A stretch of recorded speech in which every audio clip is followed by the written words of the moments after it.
Thrissur railway ട്രാക്കിൽ ഇരുമ്പ് കഷ്ണം കണ്ടെത്തിയ സംഭവത്തിൽ പ്രതി പോലീസ് പിടിയിലായി. തമിഴ്നാട് തിരുവണ്ണാമലൈ സ്വദേശി ഹരി ആണ് ഇപ്പോൾ പിടിയിലായിരിക്കുന്നത്. ഇരുമ്പ് കഷ്ണം ട്രാക്കിൽ കൊണ്ടിട്ടത് മോഷ്ടിക്കാൻ വേണ്ടിയെന്ന് പോലീസ് സ്ഥിരീകരിച്ചു. സൂരജ് സജി തൃശൂരിൽ നിന്നും ചേരുന്നു. സൂരജ്, പറയൂ. ഇത് എക്സ്ക്ലൂസീവ് വിഷ്വലാണ് പ്രേക്ഷകർ കാണുന്നത്. ബന്ധപ്പെട്ടുകൊണ്ട് പ്രതി ഇപ്പോൾ പിടിയിലായിരിക്കുന്നു എന്നുള്ളതാണ്. ഈ കേസുമായി ബന്ധപ്പെട്ടുകൊണ്ട് പ്രതി പിടിയിലായിരിക്കുകയാണ്. തമിഴ്നാട് തിരുവണ്ണാമലൈ സ്വദേശിയായിട്ടുള്ള ഹരിയാണ് പിടിയിലാകുന്നത്. രാവിലെ മുതൽ തന്നെ പോലീസിന് ഈ സംഭവത്തിന് ശേഷം ചില സംശയങ്ങൾ ഉണ്ടായിരുന്നു. അതായത് കഴിഞ്ഞ 15 ദിവസത്തിലേറെയായി ഈ പ്രതി ഈ മേഖലയിലൂടെ പോകുന്നുണ്ടായിരുന്നു. അപ്പോൾ സംശയം തോന്നിയ പോലീസ് ഈ പ്രതിയുടെ ഒരു ഫോട്ടോ നേരത്തെ എടുത്തു വച്ചിരുന്നു. ഇന്ന് ഈ സംഭവം നടന്നതിന് ശേഷം കൃത്യമായ രീതിയിൽ പോലീസ് ഒരു നിഗമനത്തിലേക്ക് എത്തി. അത് മോഷണം തന്നെയാണ് ഈ നടന്നിരിക്കുന്നത് എന്നുള്ളതായിരുന്നു.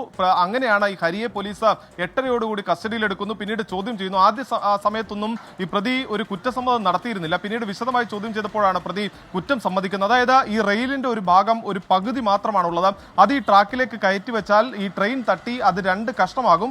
അപ്പോൾ ഈ ചെറിയ കഷ്ണം എടുത്തു പോകാം എന്ന് കരുതിയാണ് ഈ ഹരി മോഷണം നടത്തിയതെന്നുള്ളതാണ് പറയുന്നത്. എന്തായാലും പ്രതി നിലവിൽ RPFന്റെ കസ്റ്റഡിയിലാണുള്ളത്. ഇപ്പോൾ നമ്മളുള്ള ഈ തൃശൂർ റെയിൽവേ സ്റ്റേഷനിലെ RPFന്റെ കസ്റ്റഡിയിൽ പ്രതിയുണ്ട്. അല്പസമയത്തിനകം റെയിൽവേ പോലീസ് ഇത് സംബന്ധിച്ച് FIR രജിസ്റ്റർ ചെയ്തു കഴിഞ്ഞാൽ പ്രതിയെ RPF റെയിൽവേ പോലീസിന് കൈമാറുകയും ചെയ്യും.